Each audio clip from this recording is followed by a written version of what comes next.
I also have with me Chakri Lokpriya, Managing Partner at Red Strawberry, to talk to us, of course, about his views with regard to the Adani Group. Chakri, I want to first start off by asking you, have you been a buyer in Adani Group names over the last couple of days, and have you used this correction of sorts to actually add to your holding in Adani, if any? Hello, good afternoon.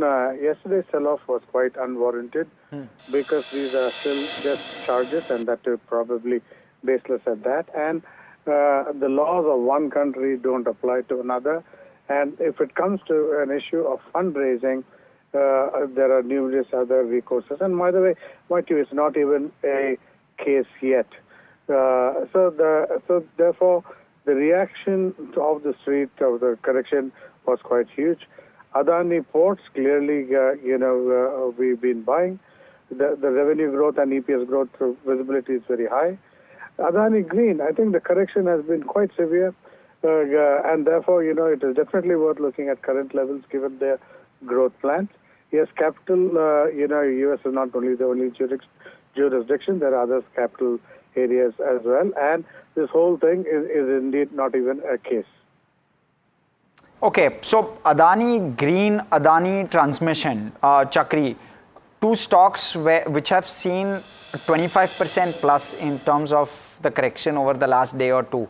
Do you find both of these extremely interesting at this point?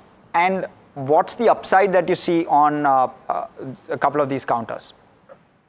Both these companies and Adani Green, which has corrected quite a lot, their growth plans are extremely strong, extremely secular growth over the next several years.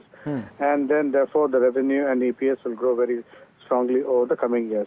Companies like this, the upside is very, very significant for patient investors. Therefore, it's definitely worth looking at.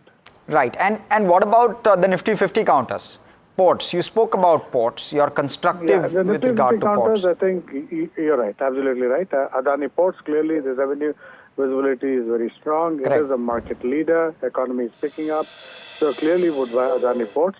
And Adani Enterprises is a holding company of sorts.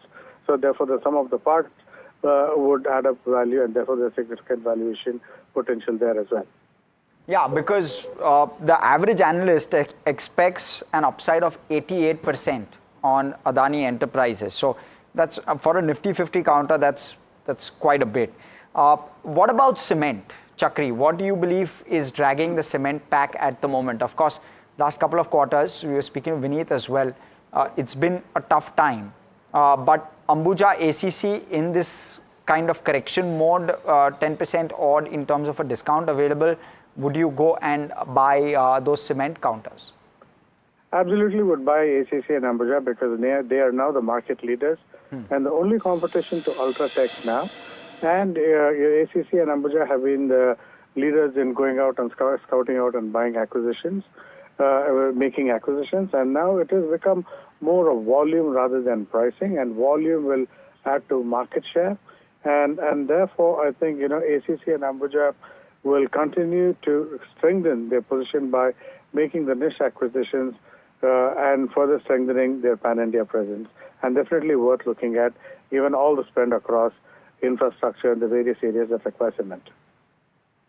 You spoke about two companies which you would go out and buy. One would be an Adani Green, one would be an Adani Ports. So my belief is I wanted your top three buys within the Adani pack, if that were to be so, for viewer perspective. So two, maybe these two, or if you want to change, but your three top picks. Adani Ports, Adani Green, as well as ACC and Ambuja, all these companies are extremely well placed, have a very strong runway, clearly worth buying at current levels. Okay. Thank you so much, Chakri. It's been a pleasure chatting. Thanks so much for coming in and giving us that perspective.